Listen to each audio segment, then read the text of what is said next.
Welcome to my channel, a list that brings your story about the love of a mafia boss.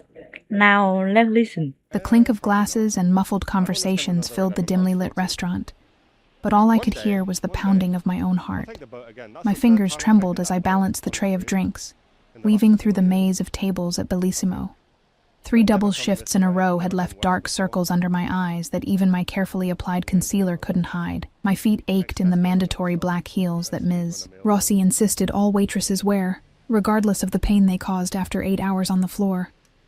"Table 7 needs their check, Emma," hissed Daniela as she brushed past me. Her perfect red lips curled into a smirk. She'd been working here half as long as I had, but somehow managed to secure all the high-tipping tables. I nodded silently, depositing the drinks at table 12, before making my way to the register. Bellissimo wasn't just any Italian restaurant in the city. It was the Italian restaurant, where reservations were made months in advance and where, rumor had it, certain businessmen conducted affairs that had nothing to do with the menu. Not that I cared. All that mattered were the tips that would help me make rent this month, and maybe, if I was lucky, put a small dent in Mom's medical bills. The collection notices had started arriving with alarming frequency, each one bearing a larger sum than the last. The door swung open, letting in a gust of cold October air that raised goosebumps on my bare arms. I glanced up instinctively, a practiced smile forming on my lips that immediately froze when I saw who had entered. Even without the 2 broad-shouldered men flanking him, Luca Valenti would have commanded attention. He stood in the entrance, snowflakes melting in his dark hair, his tailored black coat emphasizing the width of his shoulders. At 32, he was younger than most men of his position. Not that anyone would call him anything other than Mr. Valenti to his face.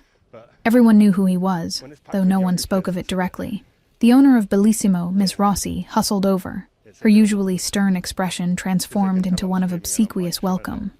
I watched as she led him to the private dining room at the back, the room reserved for special guests. I exhaled slowly, only then realizing I'd been holding my breath. The man's presence always seemed to suck all the oxygen from the room. "Emma." Ms. Rossi was suddenly in front of me, her eyes gleaming with an intensity that made my stomach knot. "You'll be serving Mr. Valenti and his associates tonight." "What? But I've never—" The protest died on my lips as her fingers dug into my arm. Daniela called in sick. "You're the only one with enough experience." Her voice dropped to a harsh whisper. "Don't screw this up." My throat tightened as I nodded, forcing myself to breathe evenly. In the 2 years I'd worked at Bellissimo, I'd managed to avoid the private room. The stories I'd heard from other waitresses, of propositions, of wandering hands, of conversations that cut off abruptly when they entered, had been enough to keep me grateful for my tables in the main dining room.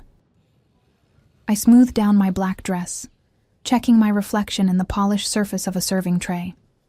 My dark blonde hair was still neatly pinned back, my makeup still intact despite the long shift. I looked presentable, if exhausted. The private dining room was separated from the main restaurant by a heavy oak door. I knocked softly before entering, my eyes downcast as I'd been instructed. "Good evening, gentlemen. I'm Emma, and I'll be your server tonight." I kept my voice steady, professional, despite the way my heart hammered against my ribs. 4 men sat around the large round table, but it was Luca Valenti who drew my gaze like a magnet. Up close, his presence was even more overwhelming. His eyes, a shade of amber so dark they appeared almost black in the low lighting, flicked briefly over me before returning to the man speaking across from him. "The Bordeaux 2010, he said, his voice a low, smooth rumble that sent an involuntary shiver down my spine. He hadn't bothered looking at the wine list I'd placed on the table. I nodded, turning to leave when another man at the table, older, with silver at his temples and a heavy gold watch glinting on his wrist, reached out and caught my hand. "What's the rush, Bella?" His fingers were cold against my skin, his grip just tight enough to be uncomfortable. "Why don't you join us for a moment?" I kept my eyes fixed on a point just past his shoulder, my pulse racing. "I need to get your wine, sir. Carlo." Valenti's voice was quiet but carried a note of warning that made the older man's smile falter. "Let her go." Carlo released my hand with obvious reluctance, and I retreated, careful not to move too quickly, not to show how badly I wanted to flee. The kitchen was a blessed chaos of steam and shouted orders, so different from the charged tension of the private room. I leaned against the cool wall for a moment, collecting myself. First time serving them, Marco, the bartender, appeared beside me with the wine I'd ordered. His face was sympathetic. "Just keep your head down and your ears closed, kid. That's how you survive a night with Valenti's crew." I nodded, taking the wine with hands that had finally stopped shaking. "Thanks." The evening progressed in a blur of courses and careful movements. I developed a rhythm. Enter silently, serve efficiently, leave promptly. The men largely ignored me after that initial interaction, deep in conversation that would abruptly halt whenever I approached. I became adept at announcing my presence with a subtle clearing of my throat, giving them time to pivot to casual topics. It was during the dessert course that everything changed. I was returning from the kitchen with a tray of espresso when I heard raised voices from inside the private room. I paused outside the door, hesitating. The voices grew louder, and I caught fragments of conversation that made my blood run cold. "Tomorrow night at the warehouse. Valenti won't see it coming. Russo's men are already in position." I stood frozen, the tray trembling slightly in my hands. I should walk away. Should pretend I'd heard nothing. That's what Marco would advise. That's what any sane person would do. Instead, I found myself pushing open the door with my hip, entering the room as if I hadn't just overheard a plan to betray the most dangerous man in the city. The conversation cut off instantly. 4 pairs of eyes turned to me, but I only registered Valenti's gaze, sharp, assessing, as if he could see right through me to the knowledge I now carried. I set down the espressos with mechanical precision, my movements on autopilot while my mind raced. One of these men, perhaps all of them except Valenti himself, was planning something for tomorrow night, something Valenti wouldn't see coming. As I placed the last cup in front of Carlo, he grabbed my wrist again, harder this time. "You look pale, Bella. Heard something interesting outside?" My mouth went dry. "No, sir. Just tired from a long shift." His fingers tightened painfully. "I don't believe you." "Carlo." Valenti's voice cut through the tension like a blade. "Business is concluded for tonight." It wasn't a suggestion. Carlo released me, but his eyes promised retribution. I stepped back, bumping into Valenti, who had risen from his chair. The contact sent a jolt through me. He radiated heat like a furnace, the expensive fabric of his suit brushing against my arm. "I'll escort myself out," he said to the table at large, his tone pleasant, but his eyes cold. "Gentlemen?" The other men nodded, a current of something unspoken passing between them. Valenti turned to me, and for one terrifying moment, I thought he might say something about what I'd overheard. Instead, he simply placed several large bills on the table, far more than the meal had cost, and walked out. I finished clearing the table in a daze, hyper-aware of the 3 remaining men watching my every move. When I finally escaped to the kitchen, my hands were shaking so badly I had to set down the tray before I dropped it. "You okay?" Marco asked, eyeing me with concern. I nodded automatically. "Fine, just ready for my shift to end." The rest of the night passed in a blur. The 3 men left eventually, Carlo's gaze lingering on me with naked hostility as he departed. By the time I finished my side work, it was nearly midnight. The restaurant had emptied, with only Ms. Rossi counting the register, and Marco wiping down the bar. "Good job tonight, Emma," Ms. Rossi said, surprising me with the rare praise. Mr. Valenti left a generous tip. "You've earned your share." She handed me an envelope thick with cash. I should have felt elated. This would cover at least 2 of Mom's medical bills. But all I felt was numb. "Thank you," I murmured, tucking the envelope into my purse. "See you tomorrow." The night air was bitter cold as I stepped outside, pulling my thin jacket tighter around me. The street was deserted, pools of yellow lamplight illuminating patches of sidewalk between long stretches of shadow. My apartment was 15 blocks away, a walk I made every night, too broke to justify the bus fare when I had 2 working legs. I'd gone barely half a block when the sleek black car pulled up beside me. My heart leaped into my throat as the back window rolled down, revealing Luca Valenti's face, his expression unreadable in the darkness. "Get in," he said, his voice leaving no room for refusal. Every instinct screamed at me to run. But where would I go? If half the stories about this man were true, there wasn't a place in the city where I could hide. With leaden limbs, I opened the car door and slid into the back seat beside him. The interior smelled of expensive leather, and his cologne, something subtle and woodsy that I'd caught hints of all evening. The driver, a stone-faced man with a neck like a bull, pulled smoothly away from the curb. "You heard something tonight." It wasn't a question. I stared at my hands, clasped tightly in my lap. Denial would be pointless. He'd seen the truth on my face the moment I entered that room with the espressos. "Yes," I whispered. "Tell me." I swallowed hard. They mentioned something about tomorrow night, at a warehouse. They said you wouldn't see it coming. I forced myself to look up, to meet his gaze directly. "I think they're planning to betray you." His expression didn't change, but something flickered in those dark amber eyes. Surprise, perhaps, that I'd spoken so plainly. "Names," he demanded quietly. "They didn't use any. But it was after you left, the 3 who remained." I broke off, fear finally closing my throat. What was I doing? These men would kill me for what I was saying. As if reading my thoughts, Valenti leaned slightly closer. "No harm will come to you for telling me the truth, Emma." The sound of my name on his lips sent an involuntary shiver through me. I hadn't told him my name. He'd remembered it from my introduction hours earlier. "They mentioned someone named Russo," I continued, my voice barely audible.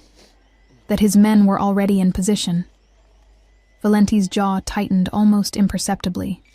He sat back, his gaze moving to the window, though I doubted he was seeing the streets we passed.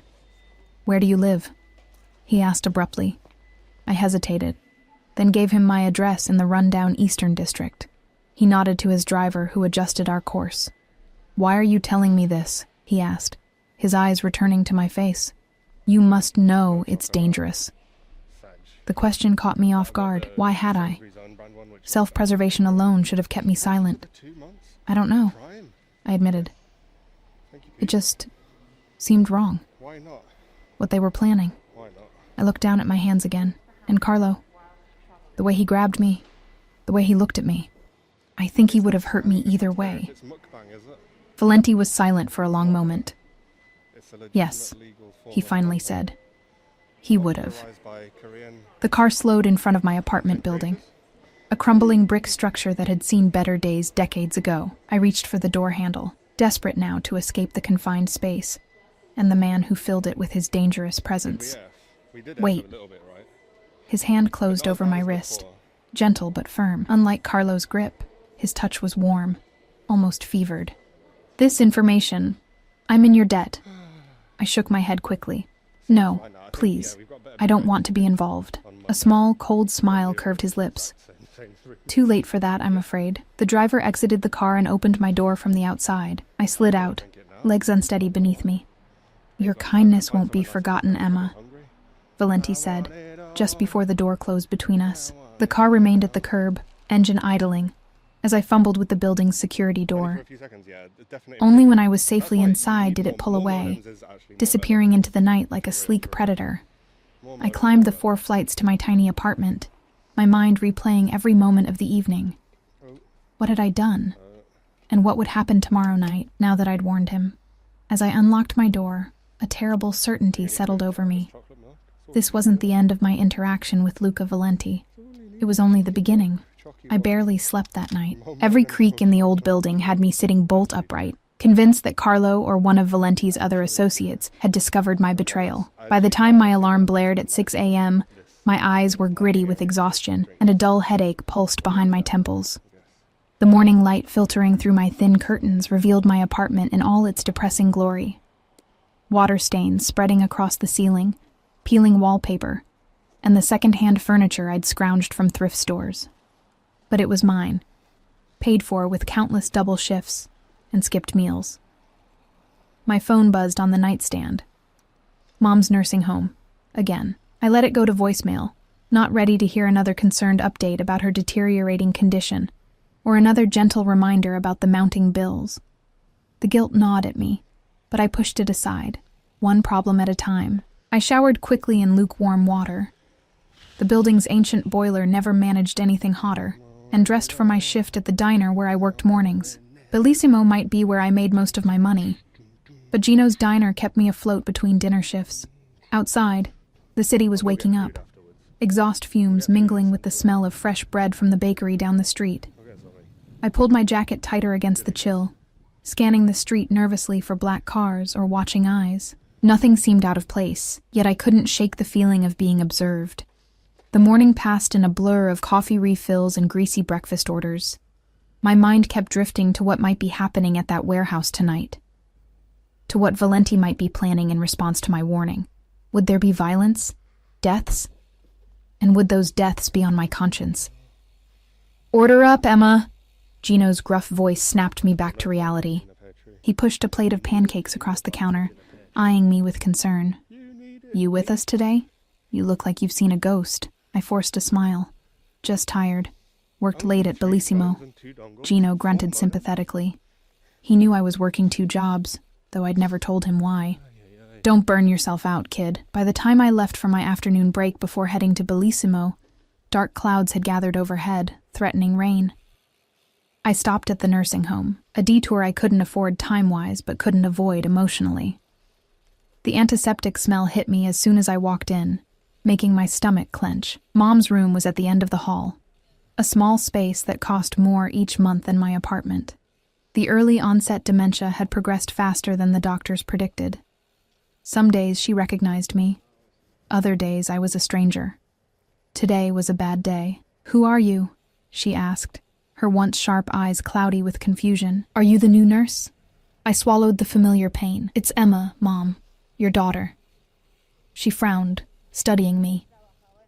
"I don't have a daughter." I sat with her anyway, holding her hand and telling her about my day, omitting the parts involving mafia bosses and murder plots.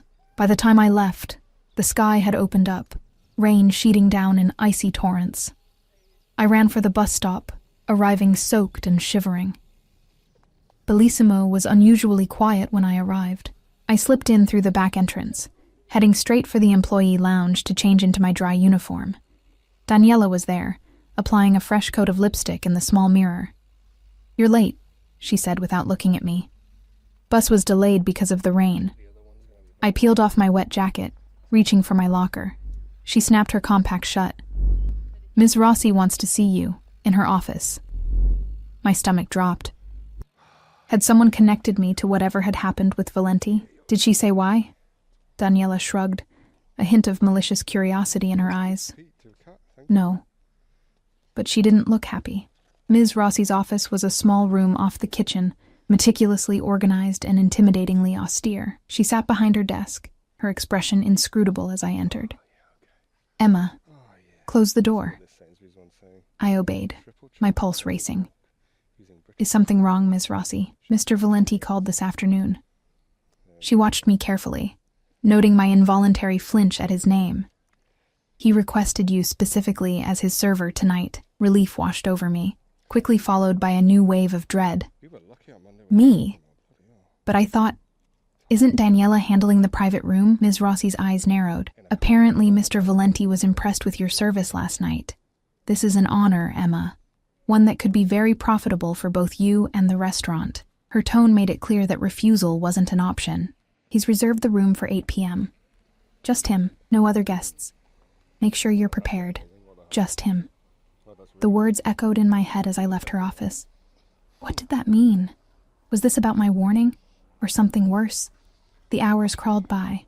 I moved through my regular tables in the main dining room mechanically, spilling a glass of water at table 9 and forgetting a dessert order at table 4. By 7:30, my nerves were so frayed that Marco pulled me aside. "What's going on with you?" he asked, his voice low. "You look like you're about to jump out of your skin." I shook my head. "Nothing. Just not feeling well." He didn't believe me. I could tell by the way his eyes lingered on my face, but he didn't press. "Take a break. Get some air. You've got half an hour before the private room." The alley behind the restaurant was quiet. The rain having reduced to a fine mist, I leaned against the brick wall, closing my eyes and taking deep breaths of the damp, cool air. I could run, take the night's tips, Get on a bus, go anywhere. But Mom, I couldn't leave her. And something told me that even if I ran, Luca Valenti would find me. At precisely 8 p.m., I knocked on the door of the private dining room, a bottle of the 2010 Bordeaux already in hand. There was a long pause before his voice called, "Enter." Valenti sat alone at the round table, as Ms. Rossi had said. He'd removed his suit jacket, the crisp white of his shirt a stark contrast to his tanned skin. His dark hair was slightly disheveled, as if he'd run his fingers through it repeatedly. Despite the casual posture, there was nothing relaxed about the way he watched me approach. "Good evening, Mr. Valenti," I said, proud that my voice remained steady. "Would you like to see a menu?" "Sit down, Emma." Not a request. I hesitated, then slowly lowered myself into the chair across from him, setting the wine on the table between us. "Have you eaten?" he asked, the question so unexpected that I blinked in confusion. No, I haven't had time." He pushed a leather-bound menu toward me. "Order something for yourself, and open the wine." My hands trembled slightly as I uncorked the Bordeaux, pouring a measure into his glass, and then, at his gesture, into a second glass for myself. I set the menu aside without opening it. My appetite had vanished the moment I'd entered the room. "What happened?" I asked, the question escaping before I could stop it. "With what I told you." His eyes met mine, unreadable and dark. "You're very direct for someone in your position. I can't eat or drink with you if I'm wondering if men are dying because of what I said," I replied, surprised by my own boldness. A hint of something, amusement perhaps, flickered across his features. "No one has died, yet." He took a sip of his wine. "Thanks to you." Relief washed through me, leaving me lightheaded. "So you stopped it?" "Whatever they were planning. I changed my plans," he corrected. "The meeting at the warehouse has been postponed." I nodded, taking a small sip of the wine to steady myself. It was richer than anything I'd ever tasted, complex flavors lingering on my tongue. "Why did you warn me?" Valenti asked, echoing his question from the night before. "The truth this time." I set down my glass carefully. "I told you the truth. What they were planning seemed wrong. You don't know me. You don't know what kind of man I am or what I've done." His voice remained conversational, but there was an edge to it now. "For all you know, I deserved whatever they had planned." I met his gaze, surprising myself again with my candor. "Maybe, but Carlo scared me more than you did." Valenti laughed, the sound low and unexpected. "A questionable character assessment, but I'll take it." He leaned forward slightly. "You've placed yourself in a difficult position, Emma. Carlo suspects you overheard something. He wanted to handle it his way." A chill ran through me at the implication. "And what's your way?" "I protect those who are loyal to me." His eyes held mine, intense and unblinking. "Last night, you chose a side. Whether you meant to or not, the realization of what he was saying sank in slowly. I'd become entangled in something much larger than a single overheard conversation. I'd become a liability to Carlo and the others, and an asset to Valenti. I didn't choose anything," I protested weakly. "I just reacted." Nevertheless, he reached into his pocket and withdrew a small card, sliding it across the table to me. A phone number was embossed on its surface, nothing else. "If you notice anything unusual, anyone watching you, anyone approaching you, call this number, immediately." I stared at the card, not touching it. "Is that likely to happen?" "Carlo is not a man who forgives easily. Until I resolve this situation, yes, it's a possibility." His tone was matter-of-fact, as if discussing the weather rather than potential threats to my life. "And how long will that take?" "Resolving the situation?" I couldn't keep the tremor from my voice now. "Not long." The coldness that crept into his expression made me shiver. "In the meantime, I'll have someone watching your apartment.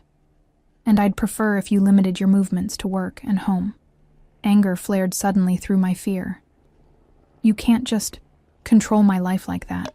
I have responsibilities. My mother—" "Your mother in the Meadowbrook nursing home," he interrupted. "Room 418, early onset dementia. 3 months behind on payments." The blood drained from my face. "How do you—" "I make it my business to know who I'm dealing with. He picked up his wine glass again, studying the deep red liquid. "Your mother's bills have been taken care of. For the next 6 months." I gaped at him, unable to process what he'd just said. "Why would you do that?" "Consider it payment for the information you provided." His eyes met mine again. "And incentive for your continued discretion."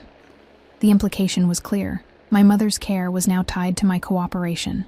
It was both a generosity and a threat, wrapped in the same elegant package.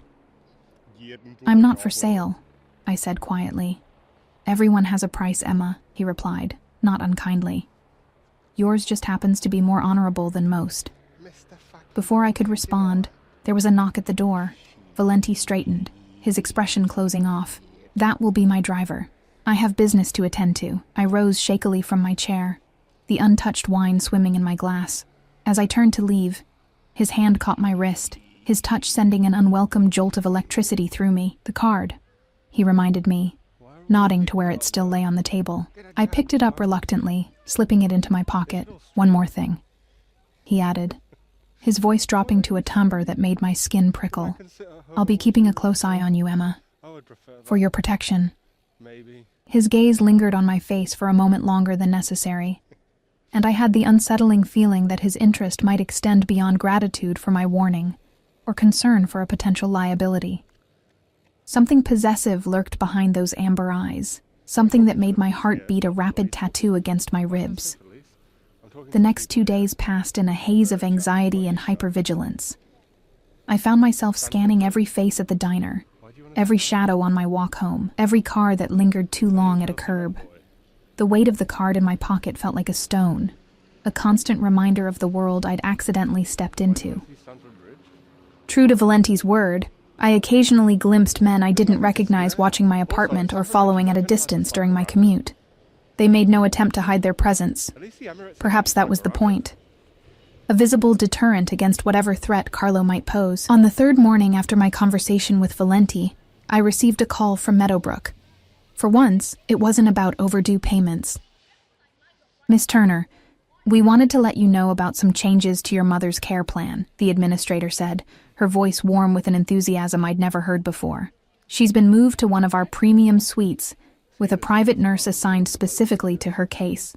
I sank onto the edge of my bed, stunned. "There must be some mistake. I can't afford—" "Oh, it's all been arranged," she interrupted smoothly. "A private benefactor has covered everything. Your mother's quite comfortable. She even has a view of the gardens now." A private benefactor. I closed my eyes, a confusing mix of gratitude and resentment washing over me. This was no mere payment for information. This was Valenti binding me to him with golden chains. "Is there any way to decline this arrangement?" I asked carefully. The administrator's voice cooled noticeably. "I wouldn't recommend it, Miss Turner. Your mother has already been relocated, and she seems to be responding positively to the new environment. Disrupting her again could be detrimental to her condition. Of course, he'd made it impossible for me to refuse without hurting Mom. Clever." I thanked the administrator and hung up, staring at my phone. The card with Valenti's number seemed to burn in my pocket. I should call him, tell him to back off, that I didn't want his charity or his protection. But the memory of Carlo's cold eyes and cruel grip on my wrist held me back, and the thought of Mom finally getting the care she deserved. I was still deliberating when my phone buzzed with a text from Ms. Rossi. "No shift tonight. Restaurant closed for private event." Strange. Bellissimo never closed completely, even for private events. It was prime weekend business they'd be losing. Unless... The realization hit me with sickening clarity. Whatever Valenti had postponed at the warehouse was likely happening tonight, at Bellissimo. My warning had changed the location, not prevented the confrontation. My fingers hovered over the card in my pocket. I should stay out of it. I'd done more than enough already. Instead, I found myself at Bellissimo that evening, approaching from the alley that ran behind the kitchen. The restaurant's windows were dark, curtains drawn, but I could see the glow of light around the edges. The service entrance was unlocked, unusual and unsettling. The kitchen was deserted, pots and pans still hanging in their places, but cold and silent. No Marco preparing drinks, no line cooks shouting orders. The quiet raised the hair on my arms. I moved cautiously toward the swinging door that led to the dining room, driven by a curiosity I couldn't rationalize. Pushing it open a crack, I peered through. The main dining room had been cleared, tables pushed against walls. In the center stood Luca Valenti, surrounded by 4 men I recognized as his closest guards. Across from him were Carlo and the other 2 men from that first night, plus a 4th. Older, with silver hair, and the kind of face that might have been handsome once, before time and cruelty had carved deep lines into it. Russo, I realized. It had to be. They were talking, voices too low for me to hear from my position. Valenti's posture was relaxed, almost casual, but his men remained tense, hands never straying far from the weapons I knew they carried beneath their jackets. I should leave. Now. This was exactly the kind of situation Valenti had warned me to avoid. But as I began to back away, the kitchen door behind me creaked. I froze, my heart leaping into my throat. Well, what do we have here? I turned slowly to find a man I didn't recognize blocking the exit. A thin smile playing on his lips, one of Russo's, based on the way he looked at me, like I was a pleasant surprise rather than an intruder. I was just leaving, I said, my voice steady despite my racing pulse. I forgot something from my locker. I don't think so, Bella. He grabbed my arm, his fingers digging painfully into my flesh. Boss will want to know about this. He dragged me toward the dining room, ignoring my struggles. As we burst through the door, all conversation ceased. 8 pairs of eyes turned toward us, expressions ranging from surprise to calculated interest. Valenti's face betrayed nothing, but I caught the slight tightening of his jaw as he took in the scene. Found this one spying from the kitchen, my captor announced, shoving me forward. I stumbled, catching myself before I fell. The waitress. Russo's voice was smooth, cultured, at odds with the coldness in his eyes. How interesting. Carlo's gaze bored into me, his mouth twisting in a triumphant smirk. I told you she was trouble, Luca. Heard things she shouldn't have. Valenti stepped forward, positioning himself subtly between me and the others. She works here. Perhaps she simply came to collect something. On a night when the restaurant is closed? Russo raised a skeptical eyebrow. A night when you and I are finally meeting after so many misunderstandings? I found my voice, directing my words to Valenti. I'm sorry. I didn't know. I just needed to get something from my locker. The lie sounded weak even to my own ears. Search her, Russo ordered. One of his men moved forward, but Valenti's hand shot out, gripping the man's wrist with such force that he winced. No one touches her. The words were soft, but carried undeniable menace. Russo's eyes narrowed, darting between Valenti and me with new interest. The girl means something to you. What morons? It wasn't a question. The girl works for me, Valenti replied evenly, and I protect what's mine.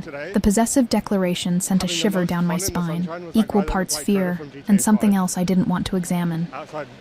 How touching, Russo mocked. Luca Valenti, defender of waitresses. He turned to Carlo. You said she overheard your conversation the other night? About our original plans? Carlo nodded, his eyes never leaving my face. And I bet she ran straight to Valenti with it. Why else would he have changed the meeting place? Russo sighed dramatically. So she's the reason we're having this delightful chat in a restaurant, rather than concluding our business more efficiently at the warehouse. He reached inside his jacket, producing a sleek black pistol. A problem easily solved. Everything happened at once. Russo raised the gun toward me. Valenti lunged forward, shoving me roughly behind him. The sound of more weapons being drawn filled the air as both sides prepared for violence. You touch her, and this city burns, Valenti said, his voice deadly quiet. Starting with you, Russo. The older man hesitated, surprised by the intensity of Valenti's reaction. Then he laughed, a cold sound devoid of humor. Over a waitress?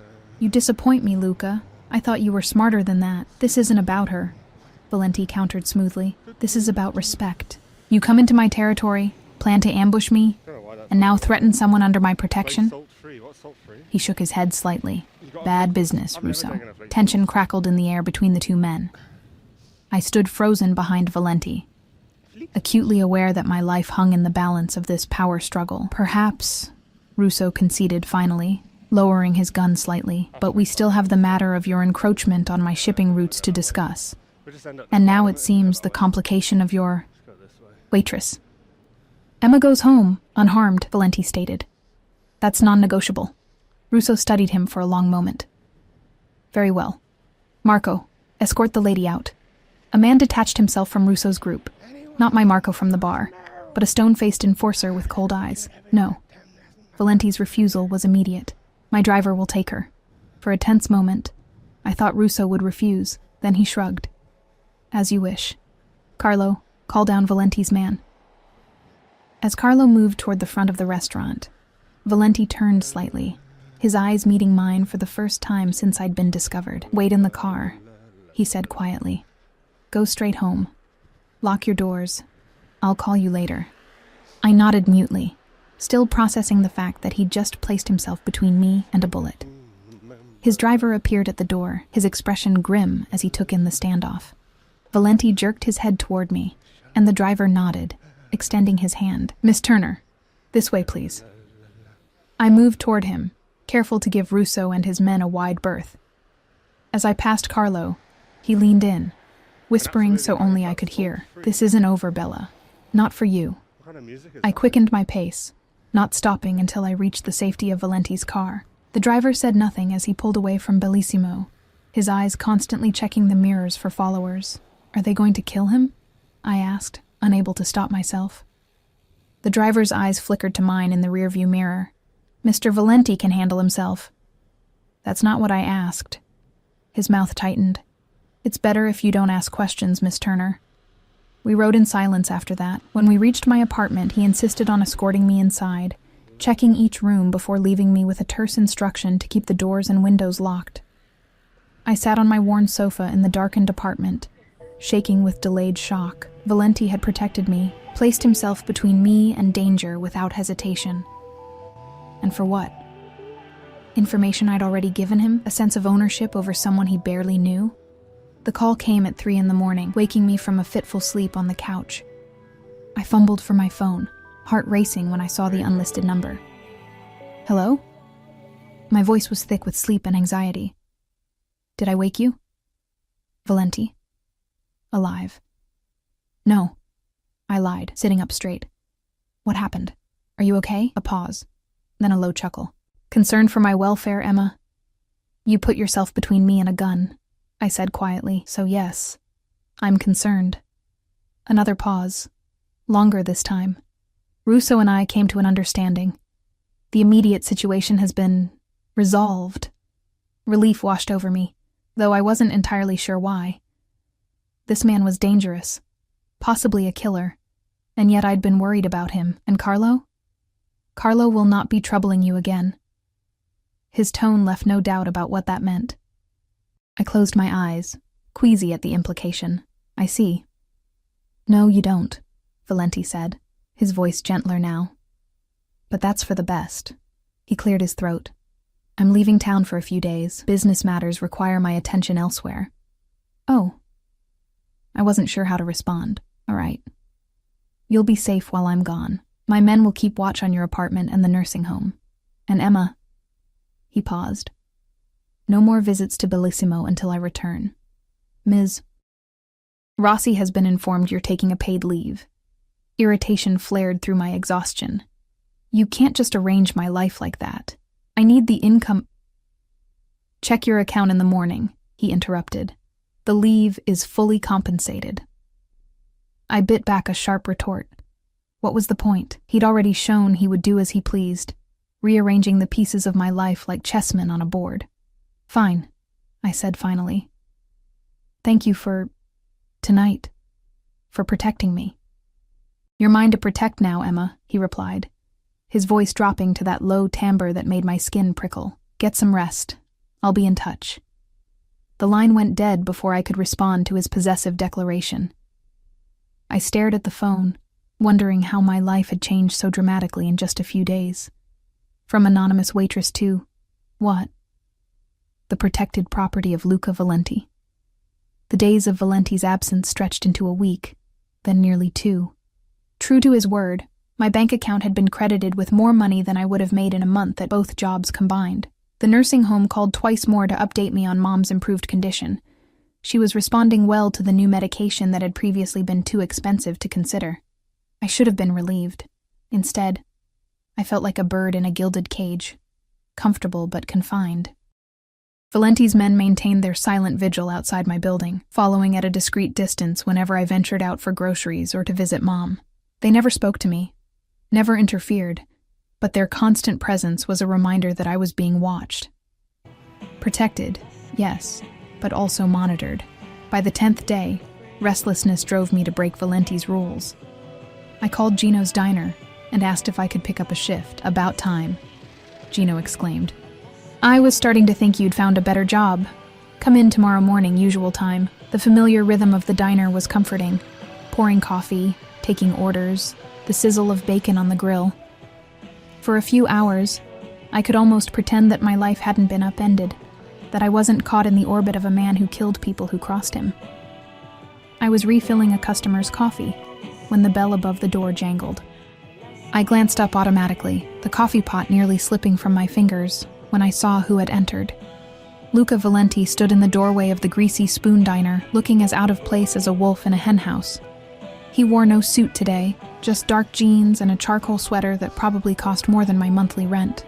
But there was no disguising who and what he was. Power and danger radiated from him like heat. The diner fell silent as he surveyed the room, his amber eyes finding mine immediately. Without acknowledging the stares, he moved to an empty booth in my section and sat down. Gino appeared at my elbow, his expression torn between curiosity and concern. You know him? I nodded, not trusting myself to speak. Trouble? No, I managed. I'll handle it. My legs felt unsteady as I approached Valenti's booth. He watched my approach with those predator's eyes, taking in the cheap polyester uniform and the coffee stains on my apron. I thought I was clear about taking leave, he said by way of greeting. I set a mug in front of him and poured coffee with a hand that only trembled slightly. From Bellissimo. You said nothing about Gino's. A ghost of a smile touched his lips. A technicality. Why are you here? I kept my voice low, aware of the interested eyes watching our interaction. I returned to the city this morning. He took a sip of coffee, grimacing slightly at the bitter taste. Imagine my surprise when I learned you'd gone back to work against my explicit instructions. They weren't instructions. They were requests. The words came out braver than I felt. This time his smile was real, if fleeting. Is that what you tell yourself? I folded my arms across my chest. I'm not one of your employees, Mr. Valenti. You don't get to dictate how I live my life. And yet, he replied, his voice dangerously soft, here I am, doing exactly that. We stared at each other, locked in a silent battle of wills. It was madness to challenge him. I knew what he was capable of, had seen the cold calculation in his eyes when he'd faced down Russo. Yet something in me couldn't submit to this complete takeover of my existence. What do you want from me? I finally asked, the question that had been burning inside me for days. Valenti leaned back, studying me with unnerving intensity. Finish your shift. We'll talk after. It wasn't an answer, but I recognized the dismissal. I turned away, only to feel his fingers close gently around my wrist, stopping me. Emma. He rarely said my name, and each time it sent an unwelcome current through me. Don't make me wait too long. I pulled my arm free and retreated to the safety of the counter, my heart hammering in my chest. Gino shot me a concerned look, but said nothing as I grabbed the next order. For the next hour, I moved through the diner like a sleepwalker, hyper-aware of Valenti's presence in the corner booth. He nursed his coffee, occasionally checking his phone, but mostly watching me. What did he see when he looked at me? A useful pawn? A responsibility? Something else entirely? When my shift finally ended, he was waiting outside, leaning against a sleek black car. Different from the one I'd ridden in before, but no less imposing. His driver stood at attention nearby, scanning the street with practiced vigilance. Get in, Valenti said, opening the passenger door. This time I didn't hesitate. Whatever was happening between us needed resolution, and I wouldn't find it by running. The interior of the car smelled of new leather and his now familiar cologne. Valenti slid in beside me, closer than necessary in the spacious back seat. The driver took his place silently and pulled away from the curb. "You've been busy while I was gone," Valenti remarked, his eyes on my profile. "Not really. Your men hardly let me out of their sight, for your protection." "Is that what it is?" I turned to face him. "Or is it to make sure I don't run?" His expression remained impassive. "Would you?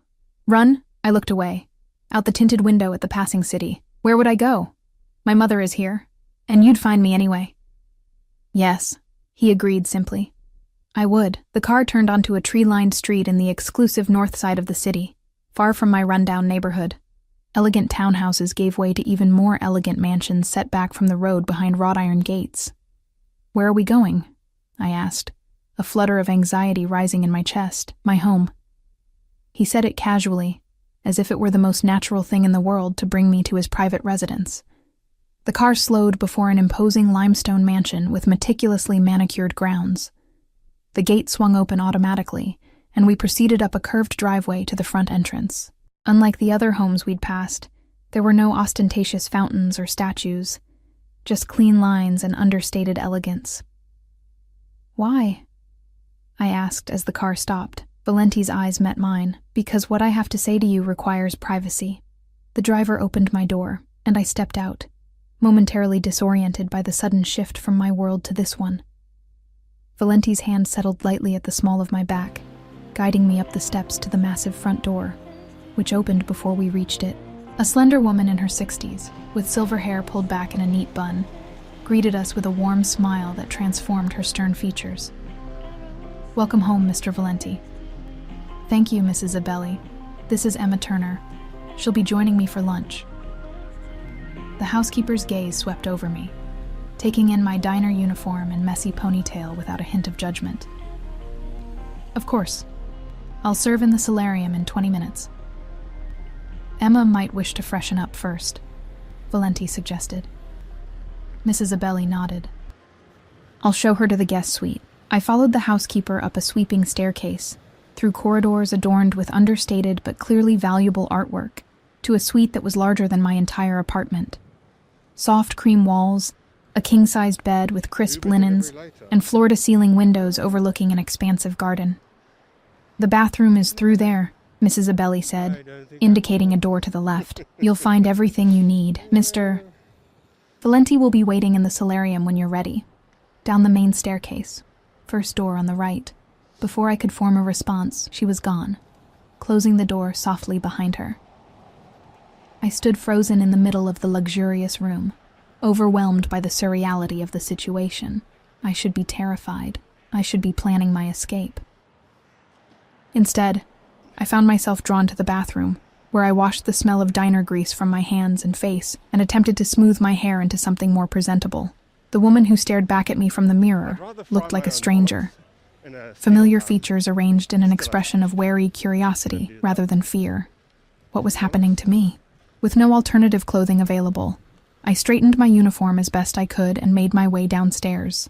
The solarium was easy to find, a bright, airy space with glass walls that brought the garden inside. Valenti stood with his back to me, looking out at a rose garden in full bloom. "Beautiful, isn't it?" he asked without turning. "My mother planted those roses. They're the only thing I've kept exactly as she left them." The unexpected glimpse into his personal history caught me off guard. "They're lovely."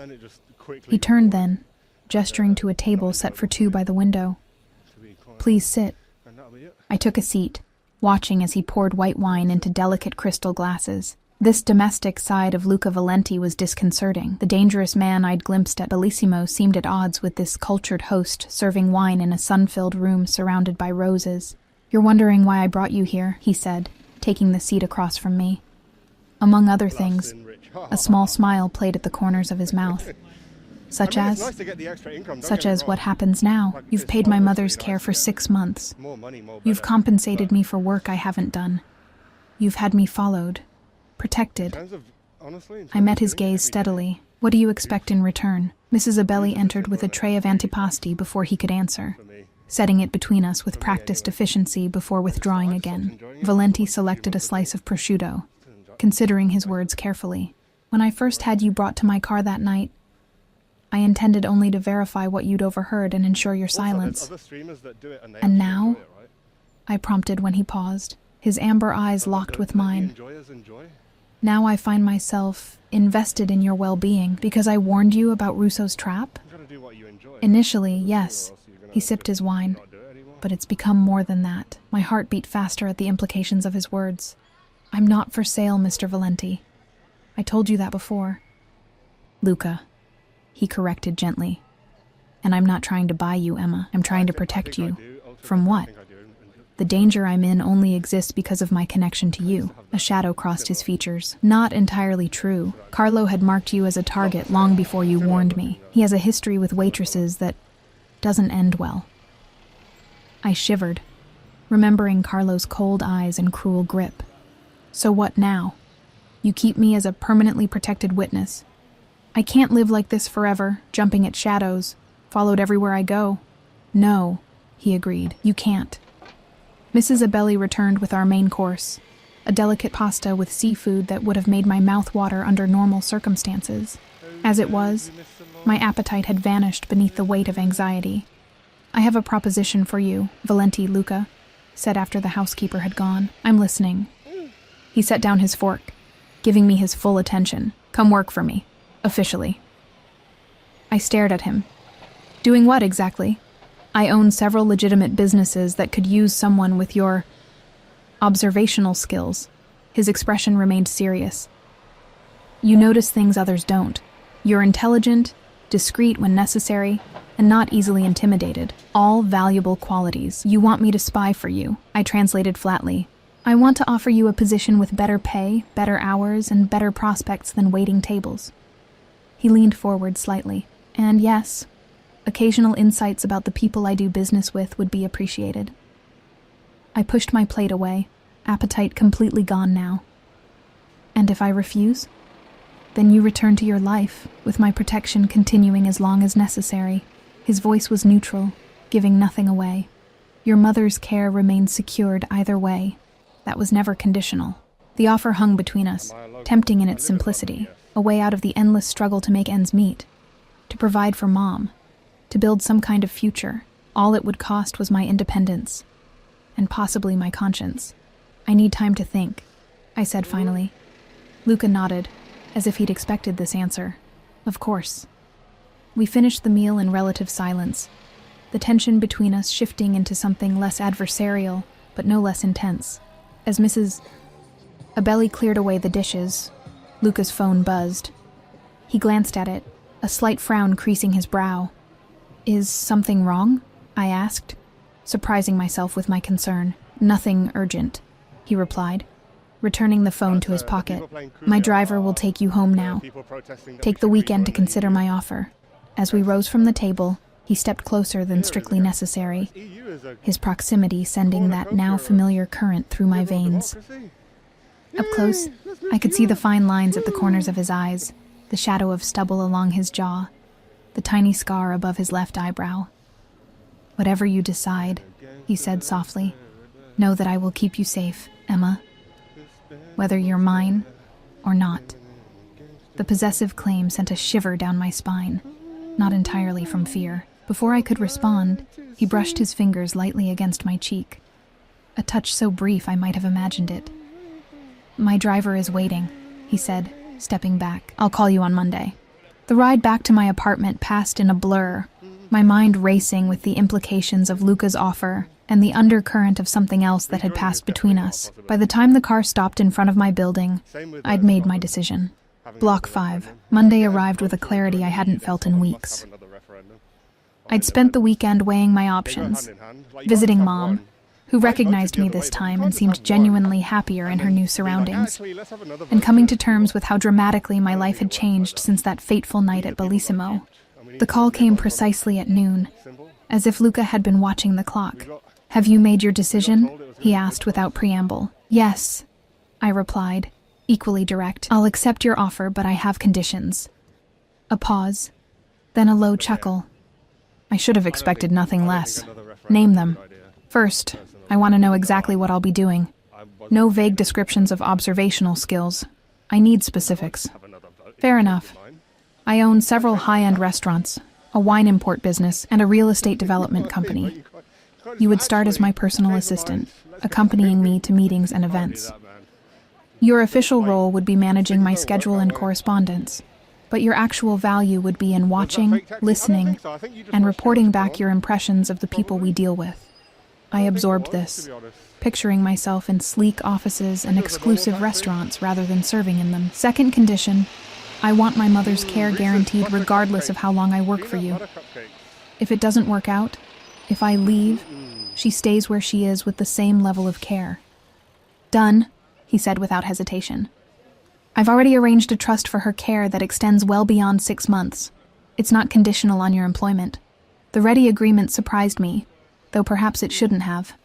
Money clearly wasn't an object for him. Third, I continued, I want to maintain some independence. My own apartment, my own life outside of work hours. This time the pause was longer. I can agree to that, with caveats. Your current apartment isn't secure enough. I'll arrange for something safer in a better neighborhood. As for independence after hours, within reason, your safety remains my priority. It wasn't everything I wanted, but it was more than I'd expected him to concede. Last condition, I won't do anything illegal. I won't be involved in whatever other businesses you run. You'll be employed by Valenti Enterprises, which is entirely legitimate, he responded smoothly. What I do outside of that need not concern you. A convenient fiction, but one I could live with. Then we have a deal. Excellent. The satisfaction in his voice sent a small shiver down my spine. A car will pick you up tomorrow morning at 9. Pack whatever you wish to take with you to your new apartment. The rest can be moved later or replaced. Tomorrow? I hadn't expected things to move so quickly. Is that a problem? I glanced around my shabby apartment, at the water stains on the ceiling and the second-hand furniture. What was there to wait for? No. Tomorrow is fine. Good. Oh, and Emma? His voice dropped to that lower register that never failed to raise goosebumps on my arms.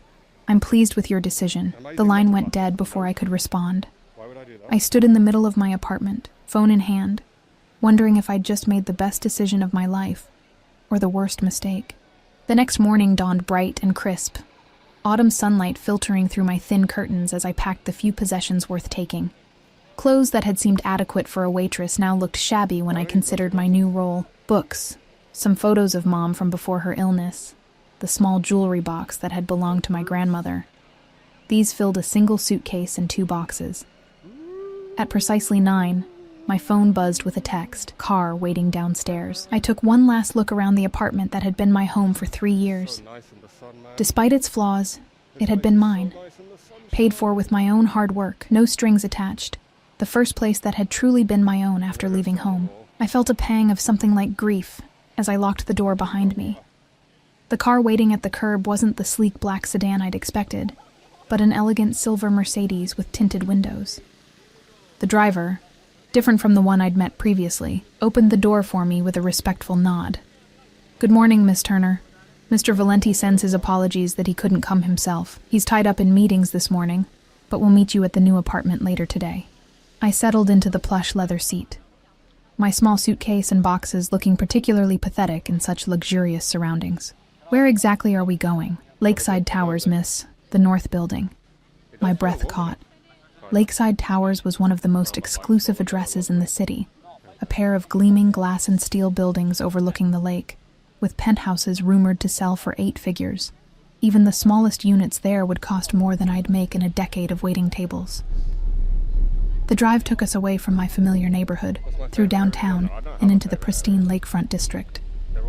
Immaculate streets lined with high-end boutiques and restaurants gave way to the soaring towers, which gleamed in the morning sun like beacons of wealth and privilege.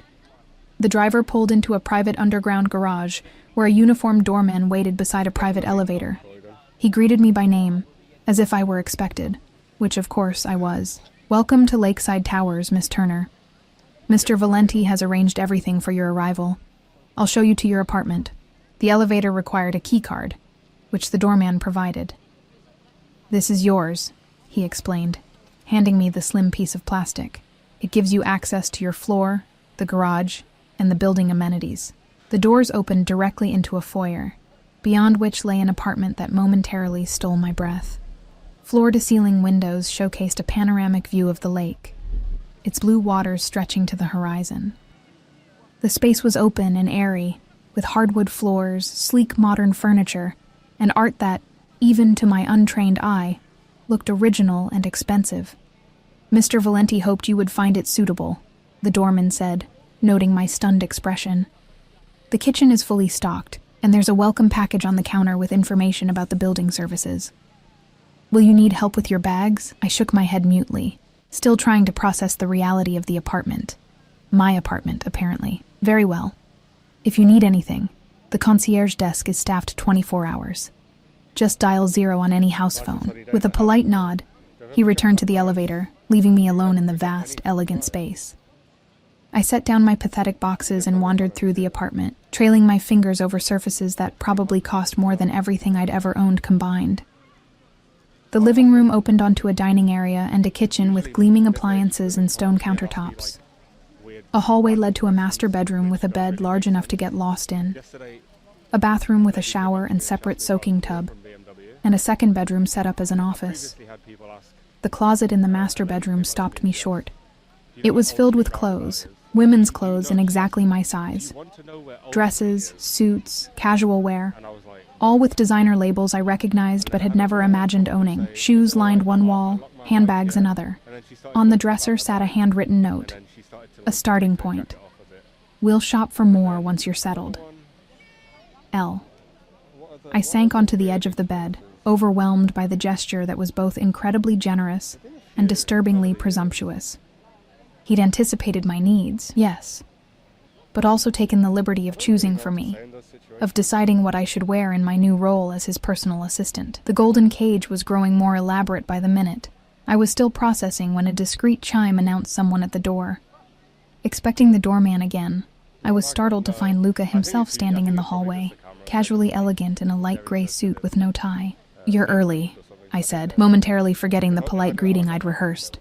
His mouth curved in a hint of a smile. I rearranged my schedule. His eyes moved past me, taking in the boxes I'd left in the foyer.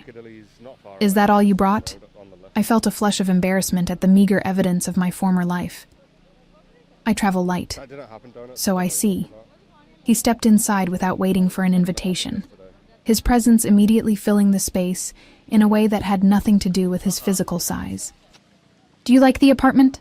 "It's overwhelming," I admitted, "far more than I need." "It's secure," he countered. "And convenient to the office. The previous tenant was one of my executives who relocated last month." I followed him into the living room, watching as he moved to the windows, looking out over the lake with the air of a man surveying his domain. Which, for all I knew, he might be. "I found the clothes," I said, unable to keep a hint of challenge from my voice. "A bit presumptuous, don't you think?"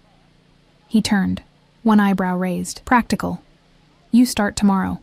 I assumed you'd want to look the part." "And what part is that exactly? Arm candy? Trophy assistant?" Something dangerous flickered in his amber eyes. "Is that what you think I want from you?" I crossed my arms, standing my ground despite the nervous flutter in my stomach.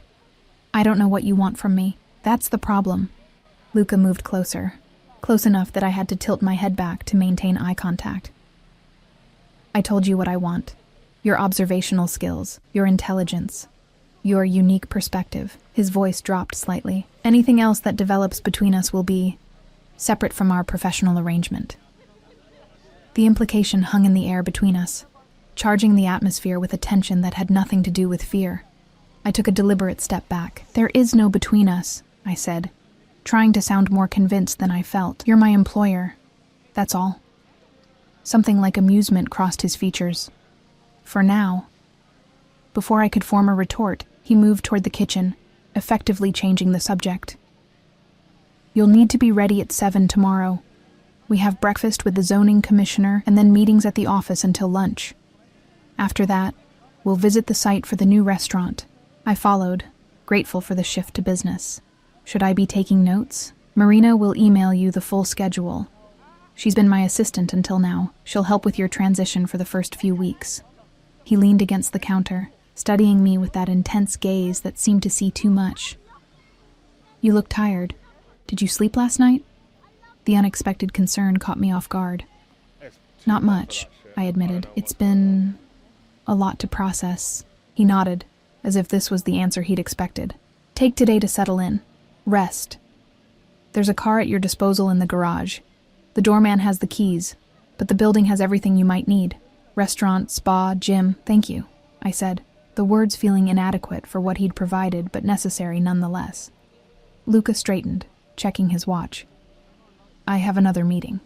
I'll leave you to get comfortable. He moved toward the door, but paused in the foyer. One more thing. I raised an eyebrow in question. Dinner tonight, here, to discuss the details of your role more thoroughly. It wasn't quite a question, nor entirely a command. I'll have something sent up at 7. All right, I agreed, too mentally exhausted to argue about yet another presumption. He nodded, apparently satisfied, then left without another word, the door closing softly behind him. I stood in the silent apartment, surrounded by luxury that didn't feel like mine, caught in the gravity of a man whose true intentions I still couldn't decipher. What had I gotten myself into? The day passed in a haze of unpacking, exploring, and trying to acclimate to my new reality. I showered in the enormous bathroom, the hot water and expensive toiletries washing away some of my anxiety. I tried on some of the new clothes, surprised to find that they not only fit perfectly, but suited me in a way my old wardrobe never had. I ventured down to the building's restaurant for lunch, using the key card that apparently also functioned as a charge card. The bill never came. By the time evening arrived, I felt more settled, if not entirely at ease. I chose a simple black dress from the closet, elegant, but not overtly sexy, and minimal jewelry. Whatever Luca's game was, I intended to maintain clear boundaries. At precisely 7, dinner arrived, delivered by a private chef who set up an elaborate meal on the dining table, complete with wine pairings and candles, before discreetly departing. Minutes later, Luca arrived, having changed into a dark suit that emphasized the breadth of his shoulders and the lean strength of his frame. You look lovely, he said, his eyes taking in the dress with appreciation that remained just on the professional side of appropriate. Thank you. I gestured to the elaborate table setting. This seems a bit much for a business dinner. A smile played at the corner of his mouth. Perhaps, but your first day deserves some celebration. He pulled out a chair for me. Shall we? The meal was exquisite, the conversation surprisingly easy. Luca outlined my responsibilities in more detail, managing his schedule, coordinating between his various businesses, attending meetings and events as his representative when necessary. The salary he mentioned was more than triple what I'd made at both my previous jobs combined. And the other part? I asked as we finished the main course. The observational role? Luca swirled the wine in his glass thoughtfully. You'll meet many people in this position. Business associates, competitors, officials. I want your honest impressions. Who seems trustworthy? Who doesn't? What motivations might lie beneath the surface? His eyes met mine. You have good instincts, Emma. You sensed Carlo's nature immediately. That's valuable to me. And if my instincts tell me someone you trust is dangerous, or someone you're suspicious of is honest, then I expect you to tell me exactly that. He replied without hesitation. Your value is in your unfiltered perspective, not in saying what you think I want to hear. I nodded slowly, a small knot of tension easing in my chest. Whatever else Luca Valenti might be, he didn't seem to want a yes woman. As the chef's assistant cleared away the dessert plates, Luca rose and moved to the windows, looking out at the lake now silvered by moonlight. Come here, he said softly. There's something I want to show you. I joined him, maintaining a careful distance. He pointed to a building across the water, its lights gleaming in the darkness. That's where I grew up, he said, surprising me. Not in that exact building, it wasn't there then, but that neighborhood. My father was a dock worker. My mother cleaned houses for the wealthy, including this very building. I stared at him, trying to reconcile this information with the powerful, wealthy man beside me. How did you get here? His smile held no humor. hard work, sacrifice, and choices most people would never make. He turned to face me fully. I tell you this so you understand something important, Emma. I know what it's like to feel trapped by circumstance, to work yourself to exhaustion just to stay afloat, to watch someone you love suffer because you can't afford to help them. The unexpected vulnerability in his voice caught me off guard. Why are you telling me this? Because I want you to know that despite what you may think, I do understand what I've asked of you, the position you're in. His eyes held mine, intense and unwavering, and I want you to know that while I expect your loyalty and discretion, I don't take them for granted.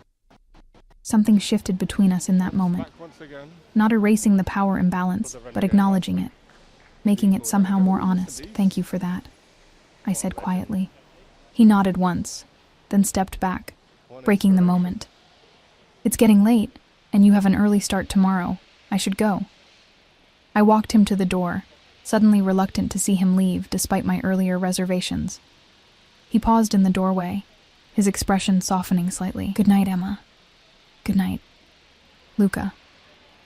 It was the first time I'd used his first name, and the way his eyes darkened in response sent a flutter through my stomach that had nothing to do with fear. As the door closed behind him, I leaned against it, closing my eyes. In the space of 2 weeks, my life had transformed completely. I'd gone from struggling waitress to the personal assistant of one of the city's most powerful men. I'd moved from a crumbling apartment to a luxury high-rise. I'd secured my mother's care and my own financial future, and I'd bound myself to Luca Valenti in ways I still didn't fully understand. Whatever came next, whatever developed between us, as he'd put it, one thing was certain. There was no going back to the life I'd known before. For better or worse, my fate was now intertwined with his. As I moved through the elegant apartment that was now my home, I found myself wondering not if, but when, the line between professional and personal would blur. And more unsettling still, I found myself looking forward to it,